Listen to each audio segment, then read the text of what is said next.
Hey, top of the morning to you. I'm Michael. Grandkids call me, well, Roo.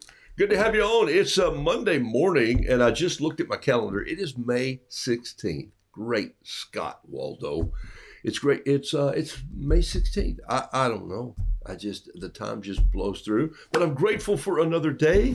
Thanks for jumping on the show this morning. I'm going to say hello to some of you, and then I've got a couple things to decipher. One is how in the name of lands I got shallots or onion in my tea this morning.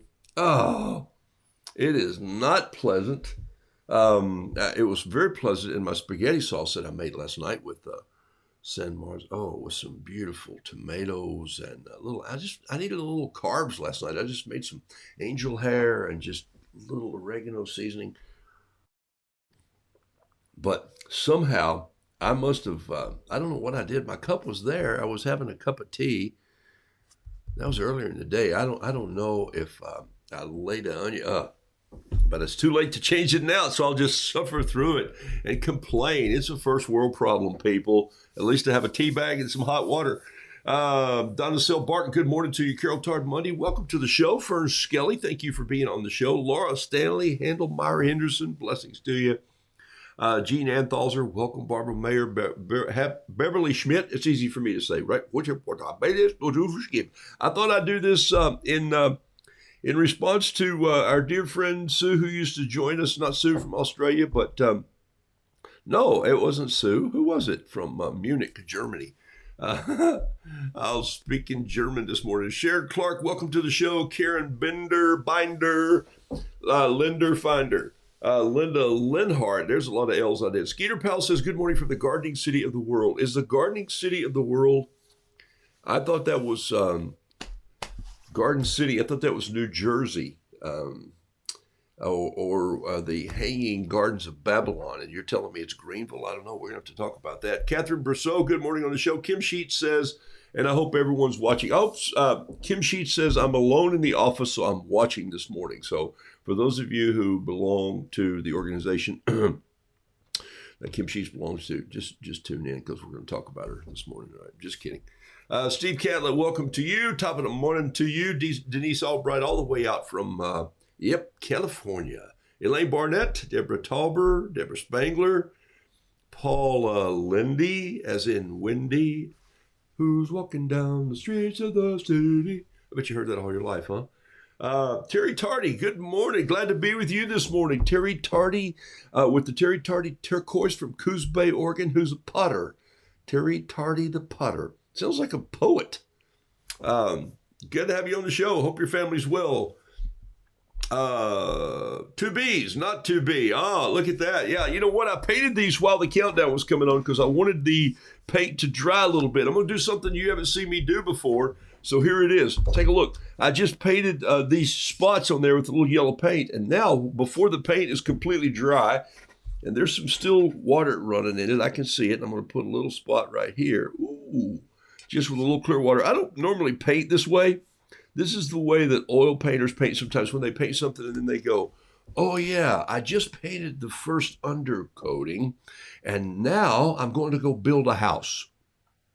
And in about 6 months, I'll come back when I have the foundation of the house poured and I'll paint the next coating. And I can't work like that. So it's nothing against you oil painters and you acrylic paints. Okay, come on. You can go make tea and you can come back and you can muss with it a little bit. And oil painters can paint, plein air. You can do that. You can lay layer on layer. But sometimes I know painters who go, no, put that down. And I must come back later because I don't want the two colors to whatever it is that they do. And I love oil paintings. I love to go to galleries and see what people have done with oil. Growing up, taking lawnmower engines apart, I never thought that anybody would be painting with oil paint. I had no idea that you had petroleum in paint. Just didn't know. I didn't know anything. Wait, I still don't know anything. Vance Havner said, I grew up so far out in the country, it wasn't that we didn't know anything. We didn't even suspect anything. And that's a funny, funny line. I would have loved to have met him. I think he died in the 80s. He was an old North Carolina preacher who I still have a couple of his books on the shelf up there called Havnerisms. Man, he had some things to say. He said, I didn't learn to drive until I was like 40 years old because there was nowhere to go and I didn't have a car. So what's the point? All right, so where was I going with this? Oh yeah, I know. See, while the countdown music was on, I put a little bit of gamboge on this piece of paper right here, just in these little grub worm looking features. And then I'm going to go in now and just get some, I haven't wakened my paints up yet, and I'm not doing that on purpose. I'm leaving them just sort of day old dry in there just to grab a little water in my, this is a number 1 bamboo brush.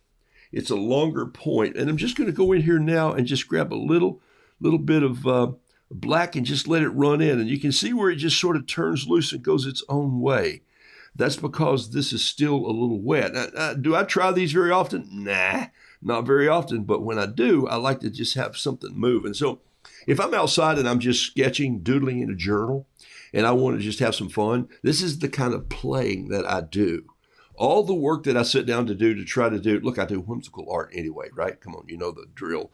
But part of it is for me to just sort of sometimes go in and just kind of grab a little bit of color and just let it do what it needs to do. And so this is where you learn to play with it. I think I need, bees, this just kind of went because there was way too much water in there, but I'm gonna leave it. I may come back with a little yellow and lay on top of that because I like the hair follicles on the bee to not just look like I put them in there with a pen. Look, that's my style of bee. Let's see if I can find one here. I'm getting out this journal here. In fact, this is where I play. This is you see me use this a lot, but I don't know if I ever really told you what it was. It's made by Global Art. Global Art. and which really they've got an office. I don't know if it's an office or a print shop or a factory. I don't think it's a factory, but I'm not sure what it is. I need to go see because I'm not far from them. It's Speedball Art Products in Statesville. It's distributed by them. So there's the question. There's the answer. I don't know where it's made. It's called the Handbook Journal. If you can see it right down here next to my left thumb. Book Journal Company. I bought this one at Cheap Joe's Art Stuff just because I was there. It comes with this little band on it, which I'm used to anyway from my moleskins. It keeps everything flat. I carried one of these with me in Maine, a smaller version. This is important because as you're traveling this summer and going places, where did he go? He ran off. Here's another size that they make here. So there's the size. I just gave one of the folks I'm doing some consulting work with the other day, I just gave her one of these notebooks and said, you're going to carry this in your purse and you're going to carry a pen. And I hope you're going to learn to like it because I just need you to write down things that you think of or sketch something when you're just sitting having white space and pondering the things that me and your team have gone through. And so she called me into her office the other day when we'd finished a meeting with some folks. She said, I want to show you something real quickly. And I walked in and went, nobody has this many snacks in your office. She goes, well, I run this children's ministry. And I'm like, I couldn't live in this office. I'd weigh 600 pounds. And so anyway, so she said, take a look. And she opened it up and she goes, shaboom. Now, this is mine. It wasn't hers. I'd painted a lobster on mine. But so there was, and I always do a little rooster in the front with a little pen in his hand. And I generally put my name and phone number. So if I leave it on a park bench somewhere, someone will either steal it or they'll know whose artwork they have. I don't care. I don't care. That's fun for me. I kind of like that. So doesn't make me feel bad at all if someone steals a piece of my art. Pat, if you're on the show today, someone stole, hey, I actually had somebody steal a piece of my art about 2 years ago, and it was kind of fun. Someone stole a piece of Pat's art down in Florida that had done one at an art show, and they go back, and she's going to, it's her art. She's going to take it home. It's gone. I love that. It's like fun. It's not fun, but it's a good story, right? So anyway, they make this size, which I don't know what size this is. Both sizes are probably 8.5 inches. This one's probably 3.5, and this one's 5 1/4. So there it is. They're made by Global Art. You can get them at Cheap Joe's. You can probably get them on Amazon if you wanted to hunt through all the thousands. Here's why I use this. Can I just get on with that story, Michael? Yes. It's cold pressed paper, but it honestly is a little smoother than my Kilimanjaro cold press. And so it's a nice little doodle sketch on quick paper that I like to use outside. So if I'm sitting about outside, like yesterday or several days ago, I guess, I don't know, I hadn't started this one too long ago. I hadn't put my phone number in here yet, but I will. I hadn't even painted this rooster yet, but there's a little hummingbird. And I just maybe put up the feeders. I think this was probably 2 weeks ago. And so I just did this really fast with my pen. And then I just grabbed some and put it in there and just let the paint go where it goes. And there's a little hummer, see? Or I did this shrimp on a page. So it's pretty good paper. Here, it is a pain if you go to take it out. I did this at Jekyll Island. So I've had this thing for a while. I just hadn't painted the first page. There's a Jekyll Island drawing. You know what? I think I did St. Augustine. So maybe I took this to St. Augustine. Yep, here it is right here. Look at this. There's the bridge in St. Augustine right there. Okay, so I don't do landscape stuff really, but this bridge is very important to me.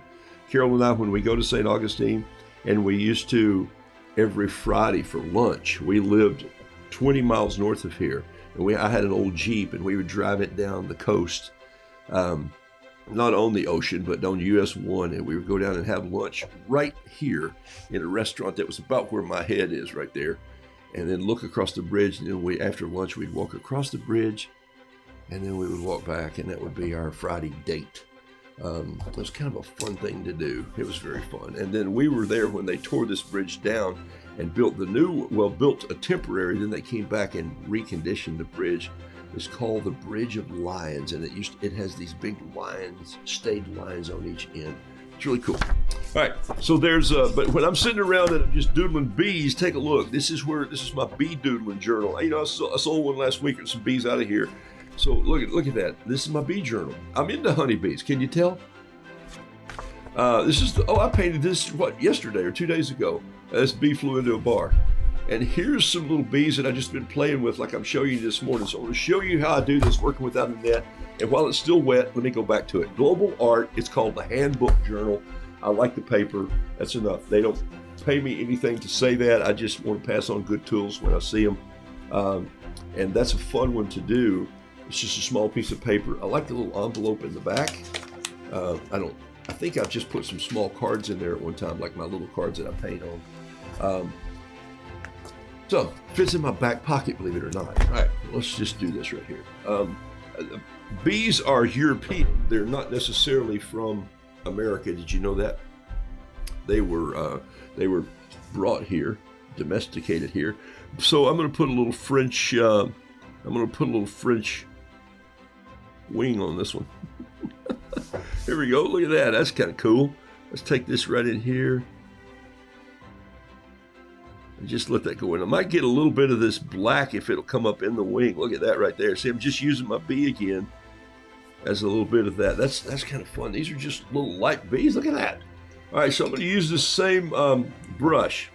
And I wish I had something I don't have. I wish I had. Maybe if I had a little liner brush, I could do it. But I'm going to try to do it with this big brush.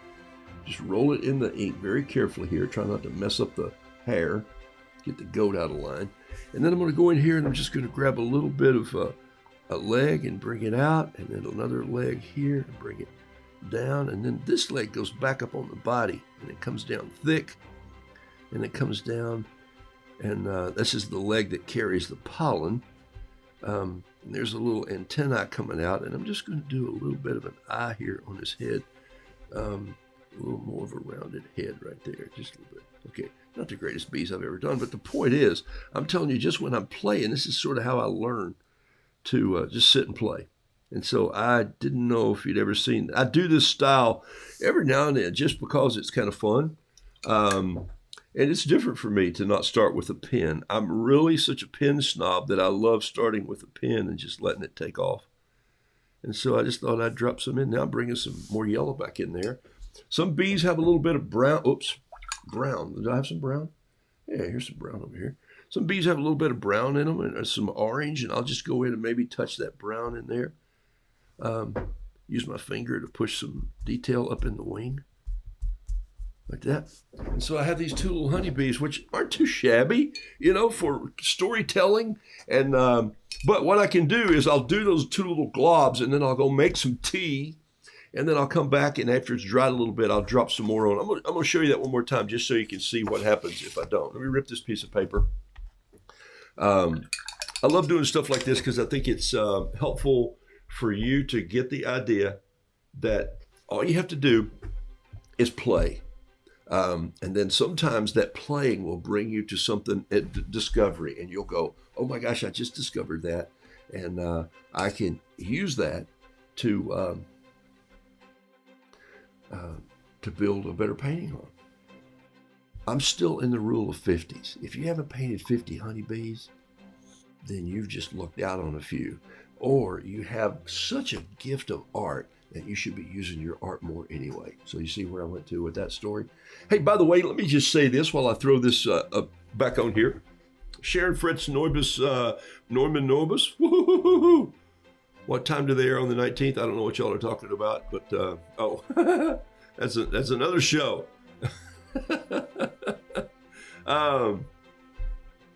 Let's see. What I was going to say is before I interrupted myself. They also portrayed in that sketchbook. Yes, they do a portrait mode in this sketchbook also. They do.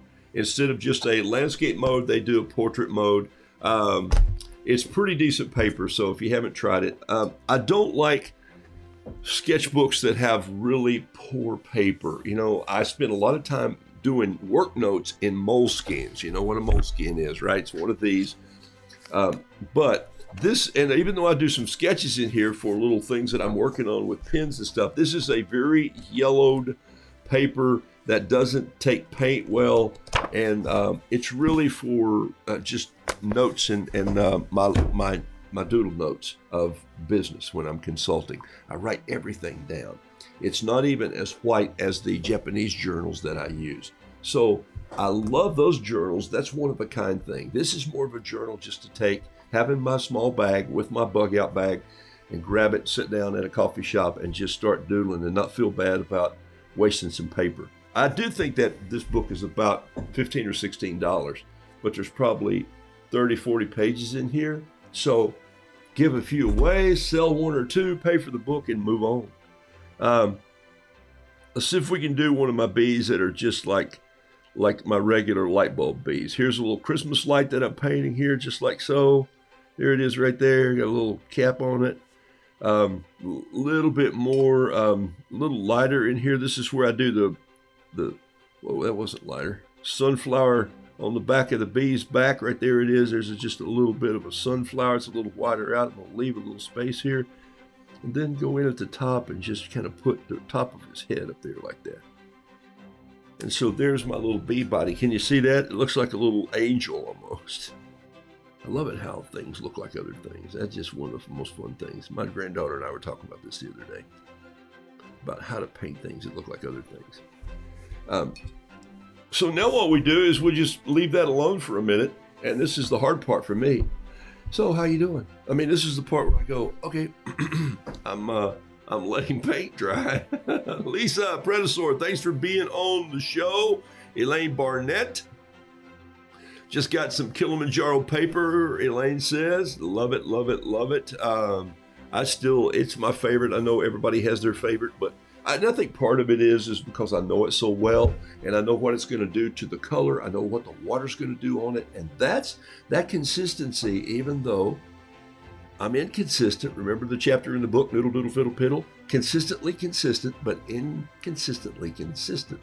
And what does that mean? It means that I know what this paper's going to do,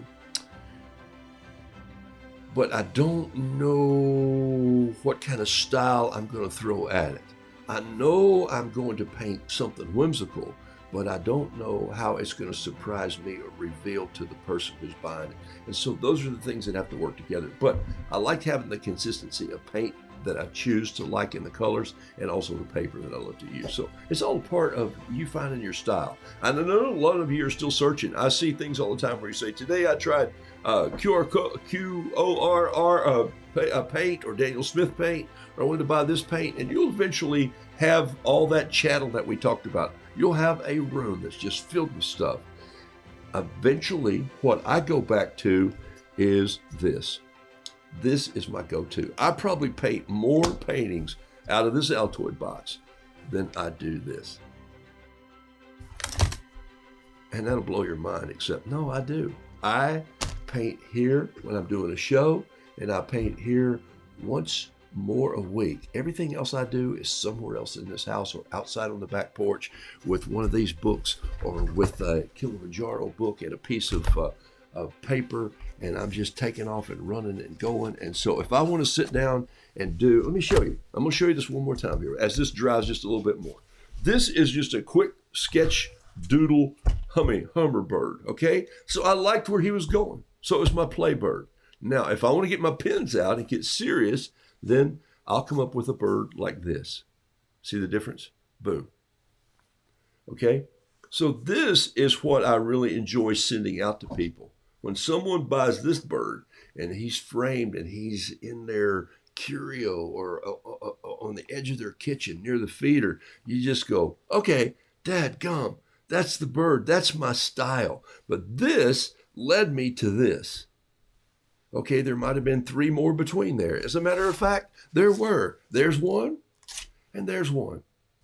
And so those 4 birds led me to, there's one, which is really a good bird. I like him.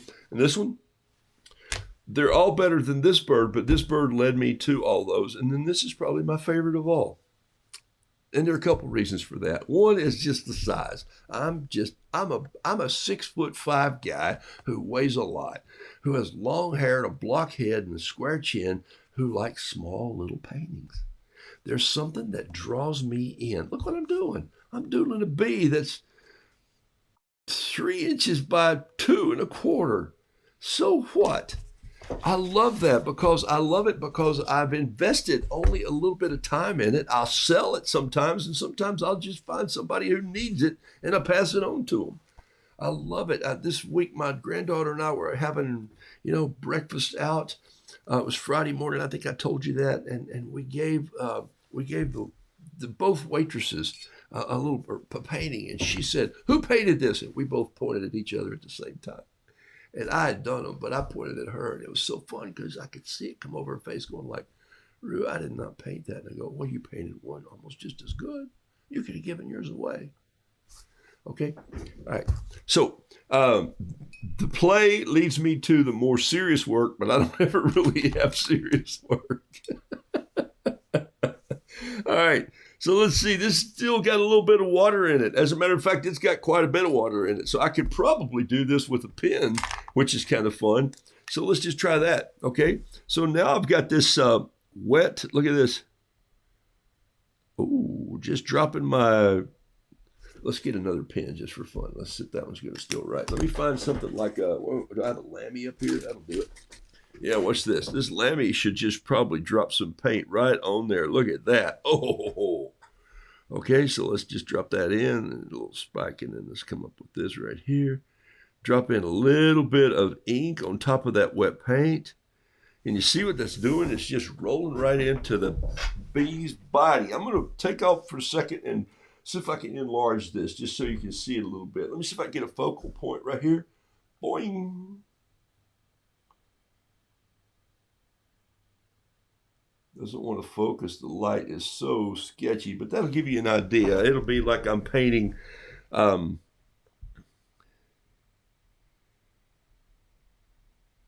like the Renaissance painters.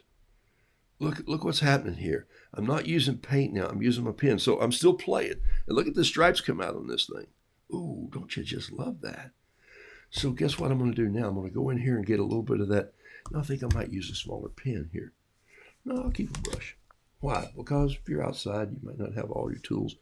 I'm going to come in right here. And I'm just going to go out like this. Go out like this.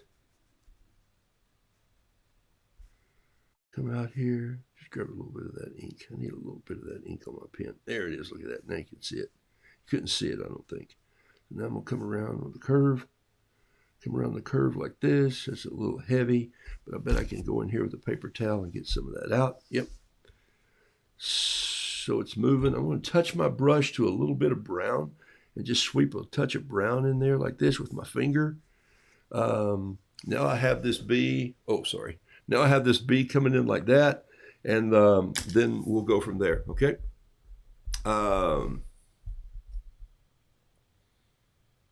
I find I like to not water down my painting too much. I like a bold color with details, the outlines. And Teresa, I love the fact that you just said it just like that. So do I. Take a look.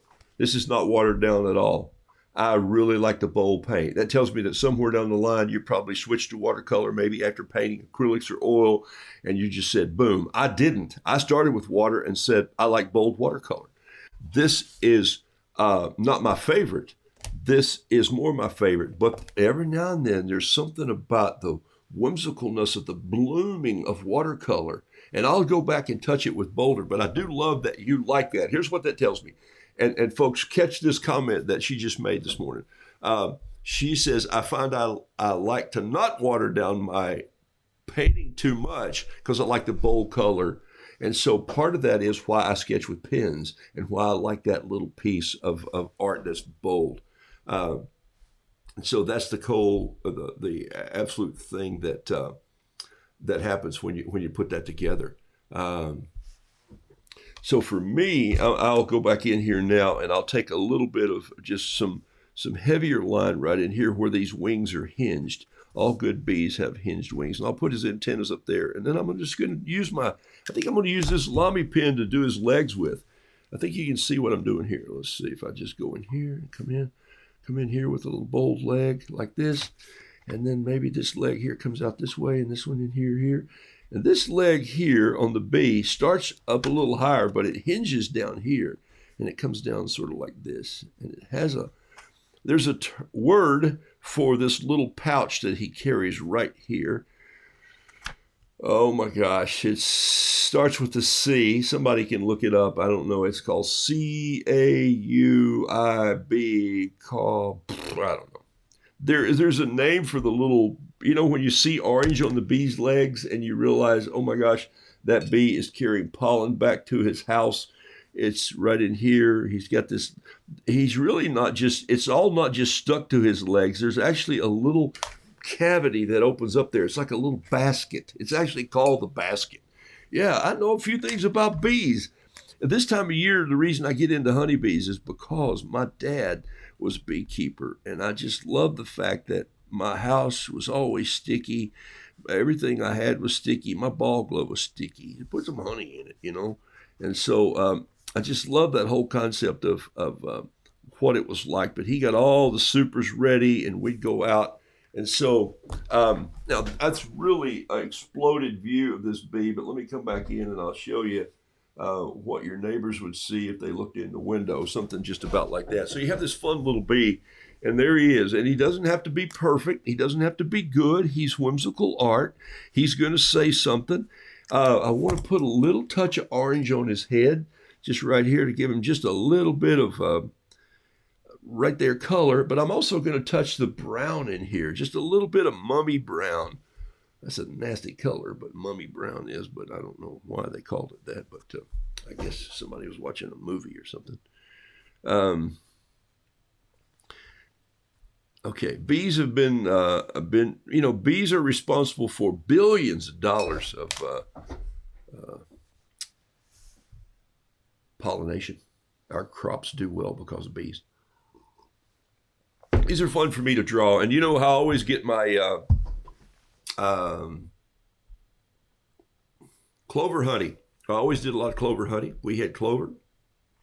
We also took our bees to Cookeville, Tennessee when the sourwood trees were in bloom. I've told you all that story before. And so, all right.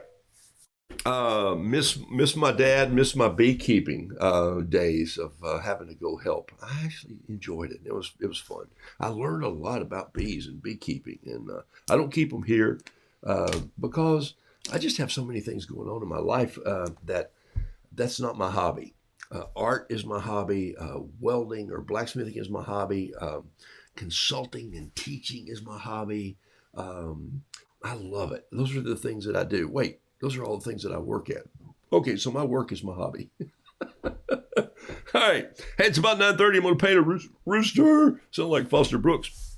My onion in my tea is killing me. Some of you paint some great honeybees. There are people who paint, there are more bees painted than probably roosters, but that doesn't mean you can't enter into the fun part. Because I love painting what's around me in nature, and I love what these bees say when they're talking to you. And yeah, they speak to me, and that's part of my zaniness of my art. So now I'm touching that with some of those bright colors that I wanted to come back. But if I'd have just used those colors too bright in the beginning, I wouldn't have gotten the bloom of all the black that I was looking for. So that's kind of what I was looking for. I might come in and just color this little area right here with my fountain pen and let it catch in here just like this. That's a pretty cool little bee. I like him. I like him a lot. Bees have two sets of wings. Did you know that? You just don't see the upper set like you do with the dragonfly. But there is a little underlying wing in there. And you know what that's for? God did that so that the bee could hover. It's his XY axis, like a helicopter. Yeah, I read a lot about bee facts. I'm going to let this dry for another minute. I'm going to show you one more thing on this tiny little painting, okay? So I'm going to put it aside in a safe place. Where can I put this so I don't mess it up? Because I think I'm going to paint with that. So let me put it over here on this rock. Okay, the bee's on the rock. I got a rock on my desk. Of course I do, all right? All right, so anyway, I told you about this. Oh, there! Yeah, I showed you that page, didn't I? See, sometimes I just sit out there and I do these little bees. Sometimes honeybee droppings. That's what I call that painting, honeybee droppings. And so these little bees are They're just toy bees. These go down. These bees will not be used. They'll not go anywhere. They'll go down the bunny trail here momentarily. But it just gives me an idea of how to play and what I like and what I don't like. Should they be facing this way? Should I see the back? Should I see them from the right side, left side? So that's kind of all the stuff that I kind of get into as I head that direction. All right, I want to do a rooster for you because, after all, I'm a rooster painter. Why? Because my name means rooster, and the fact that I just love the whimsicalness of the rooster when he says, good morning to you. And when he is the farm bard, when he's just out being a poet.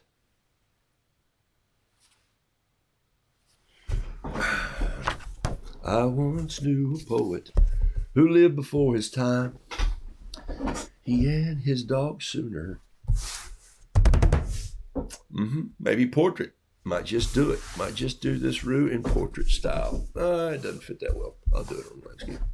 Okay. I don't want to change my camera again. That's just artist laziness right there.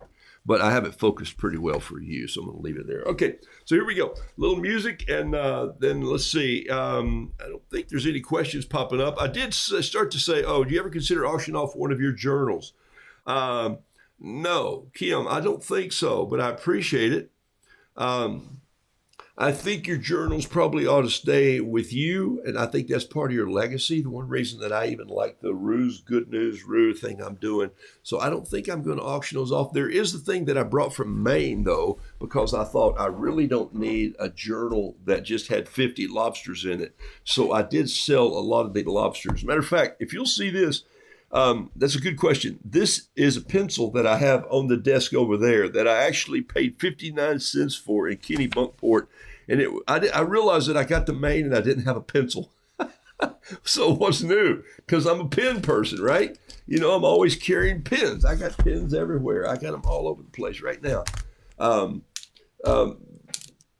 And so I love sketching with pens. And the point was, I didn't think I needed a pencil. And then I got there and realized, I've only painted about 37 lobsters and I was supposed to do 50 before I came. So I'm going to have to catch up. So every time we sit down to have a lobster roll, or Carol sat down to have a lobster Alfredo, fettuccine Alfredo, which I had, which was brilliant. I painted something that had to do with a lobster. And so this little book, which had, you can see where I ripped all the pages out. I think there's a few over there. I think I sold some. I gave some away to friends, but I bought myself a pencil that was a yellow pencil that had lobsters on it. I sketched this with it. And so the young lady that sold it to me in Kennebunkport, I said, how much is this pencil? She said 59 cents. And I went, okay. I said, I'll scrape up some change here in my pocket. And so I paid her for it. And I said, do you have a pencil sharpener? She goes, no. And I go, then I'm going to have to return it because this one's defective. It's blunt on the end. And she looked at me like, you are a crazy old man. And I'm thinking, I know that. But I'm going like, well, look, here's what the pencil looks like on the end right here. I can't write with that. And so what are we going to do? I need a pencil sharpener. So what kind of store sells a pencil sharpener with a pencil without a pencil sharpener? And she said, I said, I'm sure you can't answer that question, and I don't want you to go get a manager because it's not that important. But is anyone in Kennebunkport going to be offended if I reach in my pocket and pull out a pocket knife and sharpen my pencil here over your trash can? And so people are standing there and they're going like, this guy's lost his mind. Should we call the police? And so I just take a moment and I sharpen my pencil and I go, okay, it's worth 59 cents now. So look, when you're not in a hurry, and nobody was really waiting on anything. They were sort of still looking, and I wasn't holding up the line. I was just having a conversation. I wanted to give her a story. And it's fine if she used me. She goes, you're not going to, I can imagine at dinner, she's going to go home, she's going to go, you're not going to believe this guy that came in today for 59 cents. He wants a pencil sharpener. And then she goes, well, in her mind, she's thinking, that's probably a pretty good thing. I bet if I go back there, they're going to have some pencil sharpeners. All right. Don't you love, I love to just connect with people and stories. It just makes me laugh all the time. It just makes me excited about life. Did I say thank you again to Margot? I started this conversation about 3 times just saying thank you for what you did with being just so pleasant to talk to Margot. All right, so what I love doing is I love doing these roosters that are with my liquid watercolors and just blowing the ink and letting them be real loose.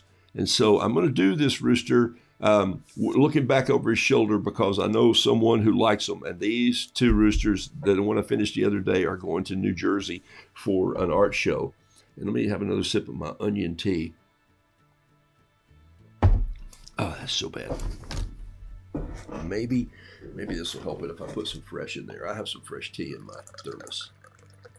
It'd be something if the taste was coming out of my thermos, wouldn't it? Maybe somebody put an onion. Carol maybe put an onion in my thermos. All right, here we go. So I'm just going to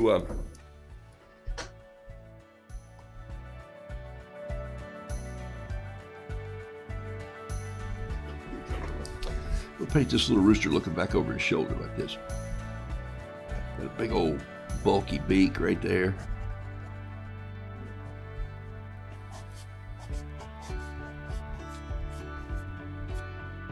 Or did I paint that rooster looking over his shoulder? No, he's looking down. Okay. So I like this one to be kind of squirrely. He's just like, I got up for this, okay? So I want to, and I'm not going to put any more there. I'm going to put his leg here like this, and I'm going to bring this one down.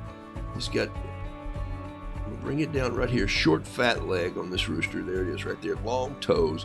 And then I think I'm going to do is, I think I'm going to bring this one down like this. And bring those toes down so it looks like he's walking. So this one here is underneath. This one's on this side. See what I did there? Okay. All right. And then let's see. Let's put a little bit of detail in here. And then let's just let the tail go where the tail goes. Maybe just to be awkward, I'm going to put a piece right there. Just as a guideline. And then let's go in here and block this off. And I'm just cross-hatching this. I love doing this. This is the part that I just really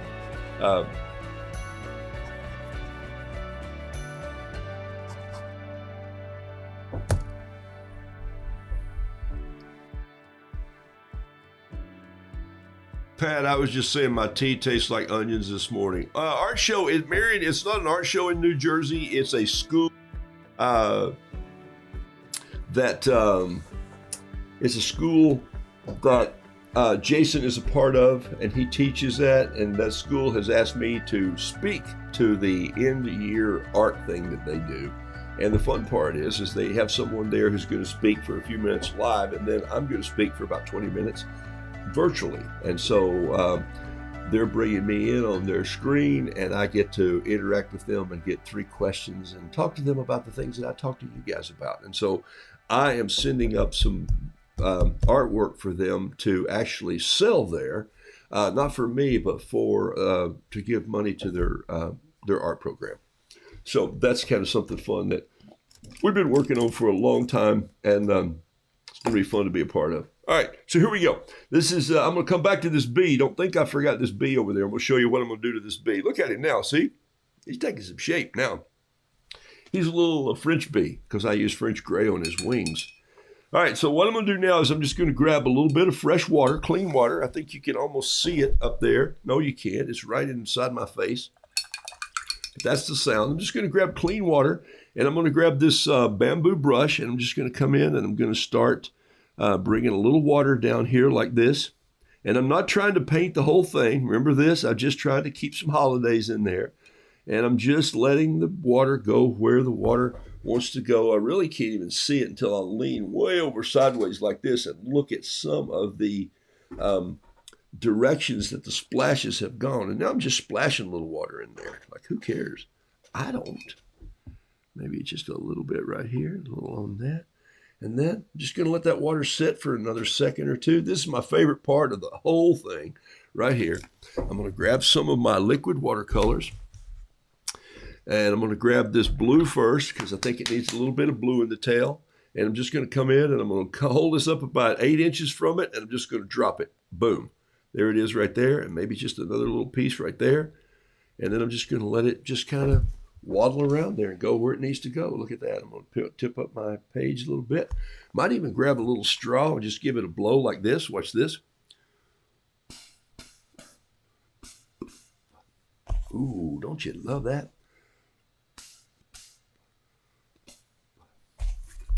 I didn't know I was going to do that, but I kind of liked it as it started, and I'm going to stay with it a little bit. I'm going to come in here with a little blue dark, using this as my palette, come in right here on those two lines and just paint them in right there. That's just going to be my marker. You think, oh, he's not going to go past that. Oh, yes, he just did. Okay, I've got a capture for this one already. Ha! Rats. Someone spilled the paint. Okay, this will be great. Because, you know, in schools, when kids are painting, oh my gosh, you know the teachers have to have clean up on aisle 4. Oh, wait, I'm using the wrong colors already. All right, so let's go in here and put a little red right there, a little red right up here. And let's drop a little red right there and a little right. Oops, thought I was going to get another drop out of that. Boom, right there. That looks good. Get some purple down in there. Well, we still got a little water up here. I'm going to go with some clean water one more time. What's the matter with my music this morning? How come I'm not painting the music? I need something fun to paint too.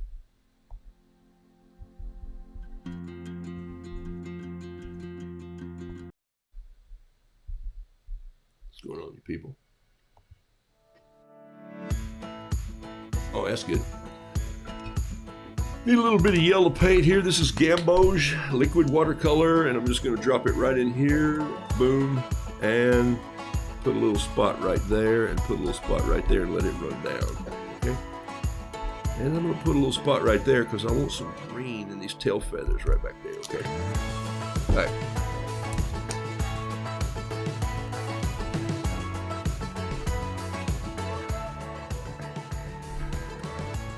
Just going to go in here and clean this up a little bit. See that right there? Can you see that? We just cleaned up his beak a little bit. I'm going to come and touch this red right here and just bring that red right in. And then come up here. I didn't even clean my brush out between. I just wanted a little bit of that yellow gamboge and this cad red to come together right there, just like that. Now I'm going to clean it out just a little bit. Got a little piece of clean over here. Go in with the clean brush or the damp brush, and I'm going to pick up some of this yellow and come down off the back of the rooster and just let some holidays take place and stay in there. I don't want to mess up these holidays too much. I want to go in here and clean the edge of that beak up just a little bit. Come in here with a little red. I want some orange. I want some more orange than that in the bottom of this roux. I want some serious orange down here. So I'm just going to pick it up right there and get it. There we go. Look at that. That's a cool look. And then I'm going to let this blue just go where it needs to go. I'm going to stop a little bit of it, but here I'm going to tip the rooster over a little and let this fan back into here. I think I need a little bit of a balanced feather back in that point right there. Okay, so now I'm just controlling a little bit of the runoff in the water and making it happen. I want some green to come up in here, a little bit under here, and let that be down. Okay. Isn't that fun how that happens? Whoa.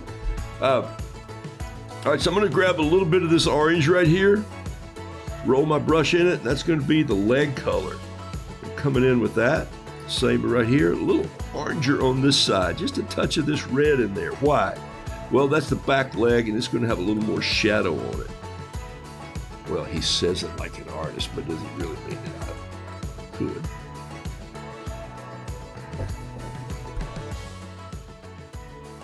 All right. Let's see what we got here. Don't touch that tail. She says it's beautiful. Might, with question marks.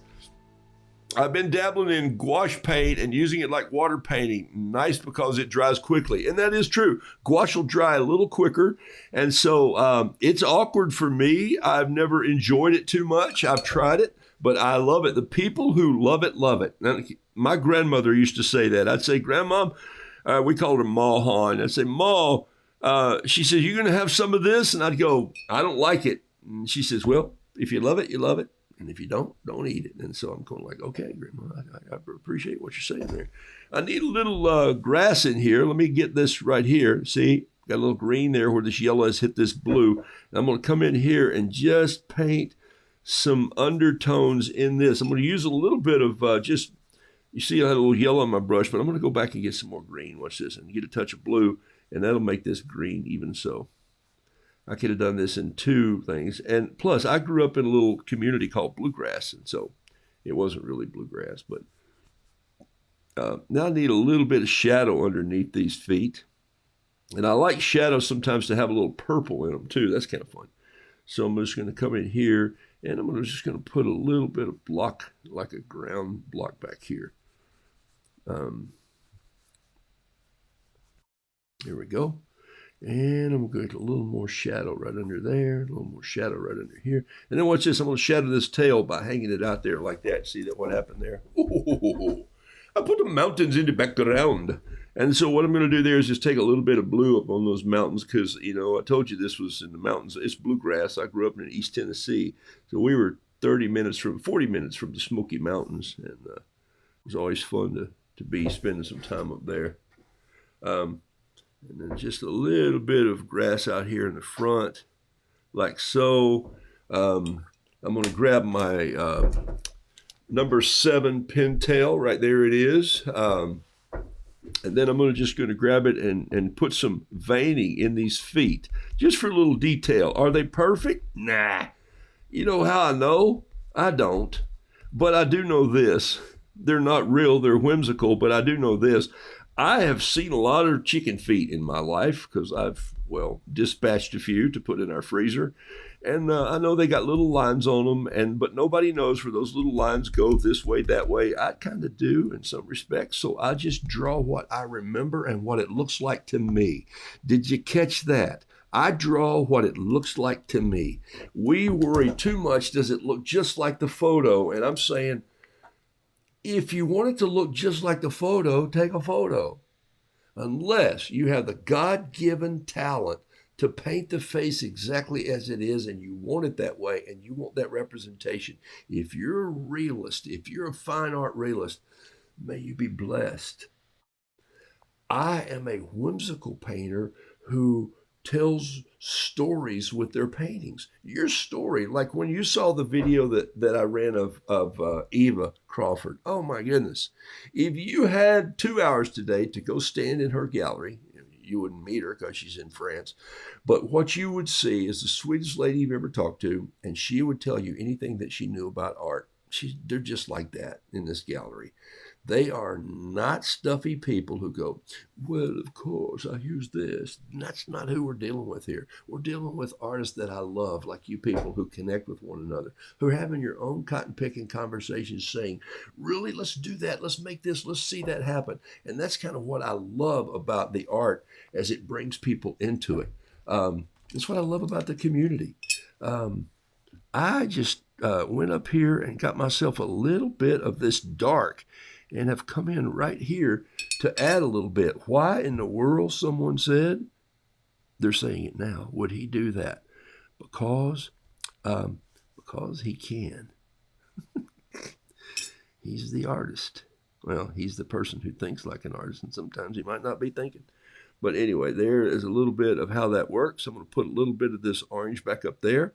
I don't want to change the tail, Kim Sheets, but I'm going to put one little yellow feather right there. It just needed this branch right there. Just needed a little touch right there. Let it fold in. I'm just going to let that dark right in there dry, just like it is. I could go in there and punch that out. That is soupy. That's wet. This paper is very undulated right now simply because I loaded this piece of 140 cold press Kilimanjaro paper with a lot of water. It didn't look like I was using a lot maybe from where you're sitting, but from me, I'm using a pretty heavy bamboo brush. It's a JB100, and it's got a very thick goat hair tip on it. It's like a mop bucket. Donna Buckley says, how about a little bit of Payne's Gray? Okay, Donna, let's see if I can find some Payne's Gray. It's going to be right here, and I'll put it right here as a shadow. There it is right there. Okay, and right here. It's where the blue and the black and the dark red ran together. It's going to give me a little more Payne's Gray blue right there, and I put it in as a shadow, and now you can see it, and I'll put it in another shadow right here for the tail feathers. Okay, so now we're happy. Donna Buckley has Payne's Gray All right, look at this. I'm going to come in with this pencil or this pen, and I'm just going to do some little detail. What? It's an abstract bird. Yeah, but it needs a little bit of detail. Look what I'm doing. I'm going to throw some little out feathers here, and I'm going to put a couple strips in here. I'm going to clean up the eye with an eyelash right there. I'm going to put a little nostril on the nose. There's a lot of water running around. I can see it moving. But watch what happens when I'm putting this pen in this wet surface. It's dissolving, it's bleeding in, so these lines are becoming very soft, and they look like the belly feathers of a rooster. Who would have thunk it? That's what I love doing this stuff. You don't make it try to look too much like a rooster. Just play with it, and it'll come out looking like one. That didn't make a bit of sense, but you know where I'm headed with it. Okay, so here we go. So I'm going to clean up his beak just a little bit like this and put some dots right in there too. We'll come around here with the first part of that little listening ear, the rooster's ears, kind of way back there. What? Roosters have ears? Oh, yeah, they can hear you coming. Okay, so there we go. That's the dude right there. He's finished. How about some Terry Tardy turquoise? Okay, I'm going to have a harder time finding that turquoise without going to get a piece, but I'm looking for it. Let's see. It's a little blue-red, blue-green, so I'm going to have to take a piece right here. A little blue, a little green, a little yellow. And I'm just going to put a spot of it right there. All right. So there's the little turquoise floating in right there. And this is going to roll down. That's going to look pretty cool, actually. All right. So gather around here with a couple little loose feathers. I like it just a couple that are just dripping off there. And there is one place that I want to clean up. Got a little messy right here. So let me just roll in a little bit of a paper towel right there. Keep that, and I'm going to pull a little bit of this liquid out right there. And I think I am done. Whoa, I'm going back to my honeybee with 10 minutes to go. All right, so I'm going to sign this right here when it dries on this little mountain range, and then I'm going to write the caption right here. And I think what that caption is going to be is that all that's missing on this thing so far is some splatters that I'll do with some beauty spots, and I'll probably change those. I don't know what I'm going to do yet, but I think it needs a couple little beauty spots, and I think they probably need to be with a little liquid white. So I'm going to drop one little white piece right there and just let it splatter out. I'm going to grab a little of that in my brush, and then I'm going to grab my pencil here, not the one from Kenny Bunkport, and I'm just going to grab a little bit of that splatter and just do a little what we call beauty spots. There we go. Okay. Man, dang, that's a good roo. I'd frame that and put it on my wall. As a matter of fact, I might. I love it. You know, I love it when people watch my show, they don't know who I am. They go, he's so arrogant. He talks about how he loves his art. Listen, if you're selling a piece of art, or if you're sending a piece of art to someone and you don't love it, well, stop doing that. You need to love your own art. You need to go, I like this. It speaks to me. I don't care what anybody else says about it. That's the first important part in you accepting the fact that you're thinking like an artist. I hope you heard that comment. If not, rewind it and play it again when you have time to say, start loving your own art. If you don't, start working at it more. How do you start working at it more? Just have another cup of tea and spend 20 minutes doodling with a bee somehow. I'm loving this painting. I'm going to set it on the floor very carefully. And then I'll wait and see what it looks like. No way. Yeah, this one's not going to the bunny trail. He's going to he's going to New Jersey. All right, he's going to New Jersey. So you can see what's going to go. So when you hear Jason and I talking about this art event, those two roosters right there are going to go to New Jersey and be auctioned off for some art supplies for some high school folks who actually no, for the whole school. So that art supplies will get put into their school system or whatever they want to do in the art world. All right, I'm sending them a couple things like that. All right, so this painting is just about dry. You're like, just about, for heaven's sakes. But I'm going to show you what I do to this painting to make it sort of fun in the next couple minutes I got here. I like it, Steve Catlett says. Yeah. You're on fire today, Rue. Thanks, Lisa. I appreciate it so much. Really saw you play with your brush today. Yeah, that's part of what I want you to do. Rue, the talent is being able to talk and paint at the same time. Oh, no. The talent is me not talking and painting. That would be the talent. The people I consult with, and I do some consulting work, it is so hard sometimes to just sit there and go, mm-hmm, mm-hmm, mm-hmm. And my mind's going like Star Wars. And I'll see all these things racing through, and I go, I know how to solve that. I know how to solve that. Oh my gosh, you've never done that before? Well, what happens if we go here and we do this? And I'm going like, really? You've never stepped out in traffic without looking? That's what's going to happen. But I can't say that yet because, there is something that you do in life and in lessons and in consulting and in ministry, you learn the right to be heard and you earn the right to be heard. And so you have to sort of take it with a grain of salt. All right, so look at this. This is a fun little bee that I'm going to finish. And I know some of you have seen this 100 times. Okay, 50. I'm going to do it again. Here it is. This is my Roo mug. Yep, still have a few of these, by the way. They have a Roo head here and a Roo head here. It's a right and left-handed mug. This is the best tea mug if your wife doesn't put a scallion in it. It's the best. It's actually coming out of there. Could have been on a spoon I picked up and stirred with it. These are diner mugs. They're on my website, roodoodles.com. This mug weighs about 1.5 pounds. It is very heavy. It's the thickest mug I could buy. It's made by Mware. It holds your drink. It takes both hands sometimes to hold it, or it's great in the wintertime with both hands. Comfortable to my fingers, which I really love. It's very smooth. Why am I telling you all this? You can milk one goat with this mug. You can serve tea in it and keep it hot. If someone takes your purse at 25 feet, man, it throws really well. And you could probably pick it up after that and use it. So my point is that I'm not enforcing that, but someone shouldn't take your purse. You know what I'm saying? You come by and go, hey, I pushed over your easel while you're painting. Going like, you're going to be sorry you did that. And so they're called the Roo mugs, and there it is right there. I'm holding it up, and my tea bag is floating around in there. That's not an onion. The onion story was, so here's what, I got, 5 minutes left? Here we go. Look at this. I'm going to take my mug, and I'm going to set it right here. Boom. Just like that. Right on that painting, and I'm going to take this brush. I'm going to clean it out in this dirty water. I'm going to dip it in my tea. And I'm just going to paint around the edge of my cup, just like this, with some tea. Just a little bit. Let it run down the mug, just in some places there. Let it build up. Splatter a little tea on there. Let it sit just for a second as we get ready to leave here this morning. And I want to say thank you for being a part of the show.